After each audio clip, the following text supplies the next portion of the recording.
నమస్తే. భాగవత సుధా కార్యక్రమానికి స్వాగతం. ప్రవచకులు గోపికృష్ణ శర్మ గారు మనతో ఉన్నారు. మరి గజేంద్ర మోక్షంలో మన మిగతా కథ కూడా తెలుసుకోవాలి కదా! ఆయన్ని అడిగి తెలుసుకుందాం. నమస్తే శర్మ గారు. నమస్కారం అమ్మా. ఆ!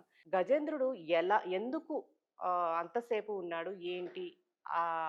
మొసలి పట్టుకోవడానికి గల కారణాలేంటనేది మనం తెలుసుకున్నాము. మరిప్పుడు మొసలి అలా పట్టుకోవడానికి కారణం ఏంటి? అసలు దానికేమైనా చరిత్ర ఉందా? అవును. గజరాజు గురించి మనం తెలుసుకున్నాము. ఆయన ఇంద్రద్యుమ్నుడు అనేటువంటి రాజు శాపం వలన గజరాజుగా అయ్యారు. హ్మ్. మరి మొసలికి కూడా ఏమైనా ఉన్నదా? అంత గజరాజుని పట్టుకోవటానికి కారణం ఏమిటి అని మీరు అడుగుతున్నారు. హ్మ్. చక్కటి ప్రశ్న. అయితే గజరాజు కూడా మానవుల్లాగానే ఆ నీటిలో ఉండి వ్యావహారికంగా చేసేటప్పుడు అక్కడ ఒక వర్ణన ఉంటుంది. హ్మ్. ఎలా అంటే తన భార్యల ముందు తన యొక్క శక్తిని చూపించుకోవటానికి హ్మ్. ఎక్కువసేపు నీటిలో గడిపిన మాత్రమునే మొసలి వచ్చి పట్టుకుంది. హ్మ్. అంతవరకు వీళ్ళు ఏం చేశారు అనేది పోతన్న గారు అద్భుతంగా, ఈయనేమో గజేంద్రుడు, హ్మ్. దేవలోకంలో ఉన్న దేవేంద్రుడు కూడా ఆశ్చర్యపోయాట ఈ గజరాజు గురించి. హ్మ్. అది ఎట్లా అంటే గజరాజు తొండం పైకి వెత్తింది, చుట్టూత ఆడ ఏనుగులు ఉన్నాయి. హ్మ్. ఇభలోకేంద్రుడు హస్తరంధ్రంబుల నీరెక్కించి పూరించి చండవ మార్గమున నెత్తి నిక్కి వడి ఉడ్డాడించి పింజింపన్. ఎక్కువసేపు తన భార్యలతో జలకాల ఆటలు ఆడుతున్నాడు. హ్మ్. గజరాజు హస్తిని హస్త అంటే గజరాజు యొక్క చెయ్యి ఏమిటి అంటే తొండమే. ఆ తొండంతో నీళ్లు చక్కగా తీసుకుంది. చండభ మార్గమున నెత్తి, చండ ప్రచండ అంటే సూర్యగమనం, ఆకాశం వైపు తొండం పైకెత్తాట. హ్మ్. అలాగా పింజింపన్, అలా ఫౌంటైన్ జిమ్మినట్టుగా జిమ్మేశాడు. హ్మ్. ఇక్కడ ఈ ఆడ ఏనుగులతో గజరాజు ఆడుతున్నప్పుడు దేవలోకంలో దేవేంద్రుడు ఆశ్చర్యపోయాట. ఇంకా వ్యాసభాగవతంలో ఇది లేదు కానీ పోతన్న గారు భక్తి రసాన్ని కురిపించేశారు. హ్మ్.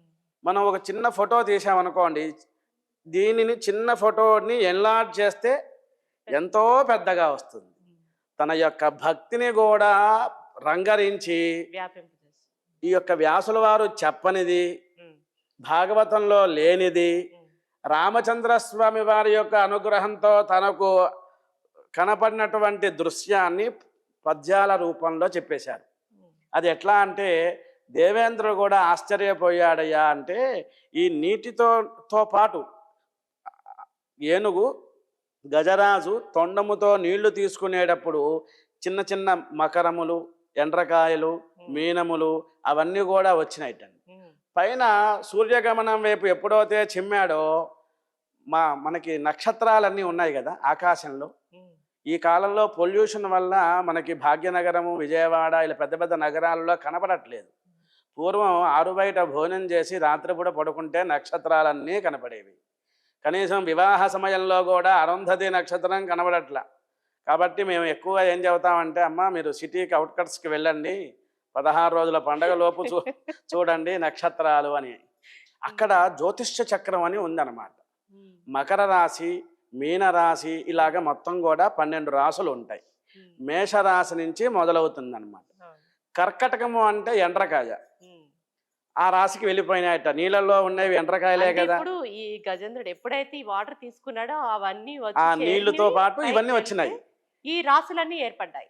ఈ ఈ ఈ రా ఈ పై మీనములన్నీ, ఆ! మకరములన్నీ, ఆ! అదే గ్రాహ్యం, గ్రాహము అనగా హ్మ్. మొసలి అన్నమాట. హ్మ్. పట్టుకుంటూ ఉంటాయి. హ్మ్. కాబట్టి అవన్నీ కూడా చిన్న చిన్నవి. పెద్ద ఏనుగు తొండం, ఆ తొండం ఎంత విపులంగా విస్తారంగా ఉందో చూడండి. హ్మ్. అవన్నీ తీసుకుని పైకి వేస్తే హ్మ్. పైన ఉన్న నక్షత్ర మండలం, జ్యోతిష్య మండలానికి హ్మ్. ఈ మకరాలన్నీ మకర రాశికి, మీనాలన్నీ మీక రాశికి, ఎండ్రకాయలన్నీ కూడా కర్కటక రాశికి వెళ్ళిపోయినాయట. అంటే హుహుహు. బలవంతుడు అంతటి వాడు హ్మ్. భూలోకంలో నీళ్లు తీసుకుని చిమ్మితే ఆకాశంలో ఉన్న జ్యోతిష్య చక్రానికి వెళ్ళాయని కవితా అక్కడ వరకు దృష్టి చెప్పారు చేరుకున్నాయని చెప్పడం అది పోతన్న గారు. ముగించారు. అందుకనే పూర్వం అశ్వని నక్షత్రం ఎలా గుర్తుపట్టేవారు? ఇప్పుడైతే గడియారాలు ఉన్నాయి ఇలా అనుకుంటాం. హ్మ్. ఆ కాలంలో అశ్వని త్వరగా గుర్రం ముఖంలాగా ఉంటుంది అశ్వని నక్షత్రం. అనగా ట్రయాంగిల్గా 1, 2, 3 ఈ త్రికోణాకారంగా ఉన్న 3 నక్షత్రాలను అశ్వని నక్షత్రము అంటారు. హ్మ్. శతభిష నక్షత్రం అనుకోండి, శతం అంటే శాతం, ఓ 100 1000 నక్షత్రాల గుంపుని మొత్తాన్ని కలిపి శతభిష నక్షత్రము అంటే ఆ అంటారు. రాశి వచ్చినప్పుడు ఆ నక్షత్రాలు అలా అలా కనిపిస్తాయి. కనబడతాయి అన్నమాట. రామచంద్రస్వామి వారి నక్షత్రం పునర్వసు నక్షత్రం కదా. ఉమ్, ఆకాశంలో పునర్వసు నక్షత్రం ఎలా ఉంటుంది? ఇలా కోదండంగా ఉంటుంది. కాబట్టి రాముల వారు కోదండం పట్టుకునేటువంటి శక్తి ఆయనకే ఉన్నది. అలాగే సప్త ఋషులు కూడా రాత్రిపూట ఈశాన్య భాగంలో ఆరు బయట కనబడుతూ ఉండేవారు. నార్త్ ఈస్ట్ ఆ ప్రాంతంలో 8:30 9ంటికి కనబడుతూ ఉంటారు. ఉమ్, నక్షత్రాలు ఎక్కడైతే ఉన్నాయో రాసులు అక్కడ ఉన్నాయి. ఉమ్, ఈ యొక్క మీనాలు చేపలన్నీ కూడా మీనరాశికి వెళ్ళిపోయినాయి, కర్కటములన్నీ కూడా కర్కాటక రాశికి వెళ్ళిపోయినాయి. ఆ విధంగా కవితా దృష్టి చెప్పారు. ఉమ్, అప్పుడు ఆడ ఏనుగులు కూడా చాలే ఊరుకోండి, మీ యొక్క శక్తి ఇలా చూపించారు కదా, మేడ్ ఫర్ ఈచ్ అదర్ అన్నట్టు మా శక్తి కూడా మీకు చూపిస్తామని ఆడ ఏనుగులు కూడా కరణీకరోచ్చిత కంకణచ్చటతోకి జలయేటి నీలాద్రి చెలువు దెగడ హస్తిని హస్త విన్యస్త పద్మంబుల వేయి కనులవానని వెరపు చూపు.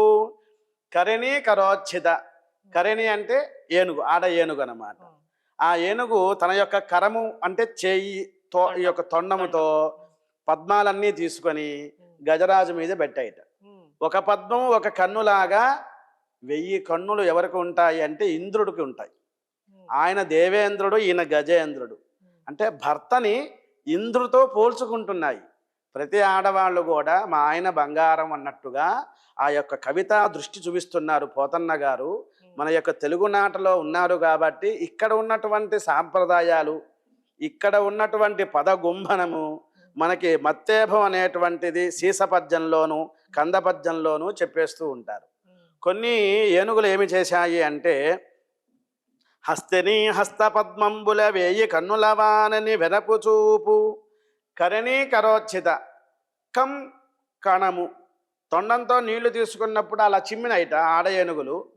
ఆయనేమో నల్ల ఏనుగు పెద్దగా ఉన్నారు కాబట్టి కాటుక కొండలాగా ఉన్నారు.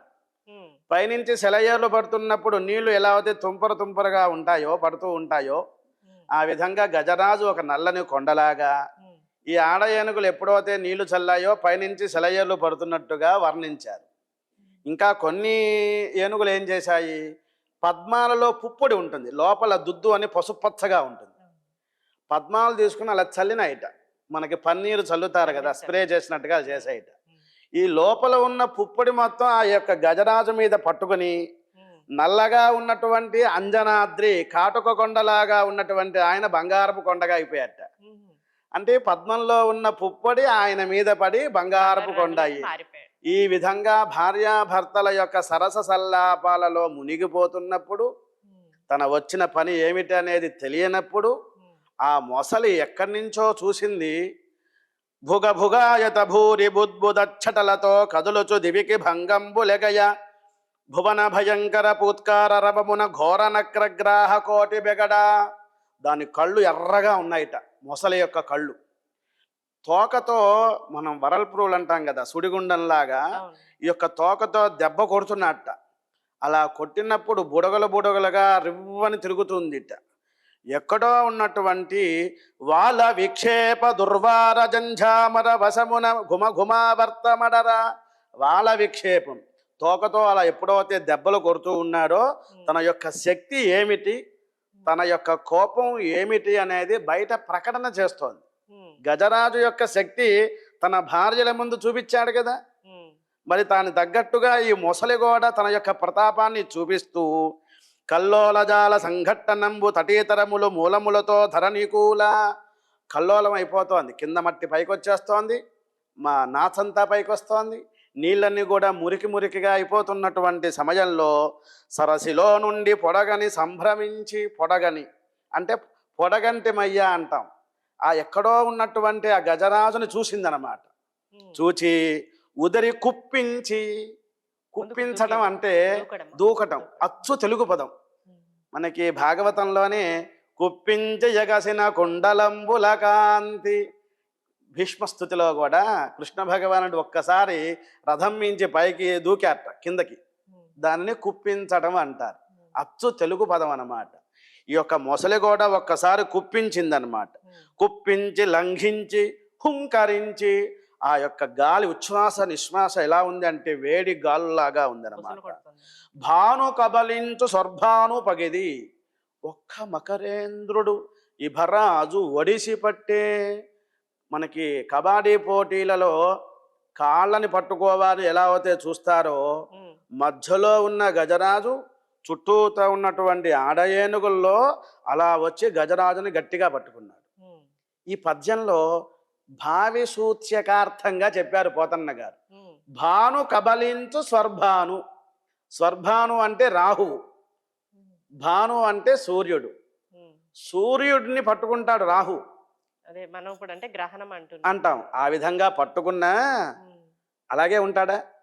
2 గంటలో 4 గంటల దాకా సమయం విడిస్తాడు అయిపోతే కదా. వెళ్ళిపోతుంది. భావి సూచ్యకార్థంగా ఈ పోతన్న గారు ఏం చెప్పారంటే, ఉమ్, మొసలి పట్టుకున్నా ఉమ్, కొన్ని రోజుల తర్వాత విడుస్తాడు అని భావి సూచ్యకార్థంగా 1000 సంవత్సరాలు పట్టుకుని ఉన్నాడండి.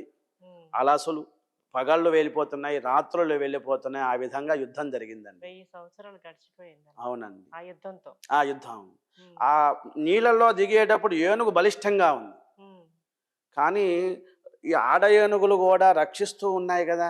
ఉమ్, అటువైపు కొంచెం ముందుకు వెళ్తుంది ఉమ్, గజరాజు, ఉమ్, మొసలి గట్టిగా పట్టుకుంది. ఉమ్, అటు ఇటుగా ఆ ఊగుట్టు లాసట్లో మధ్యలోకి వచ్చేసింది.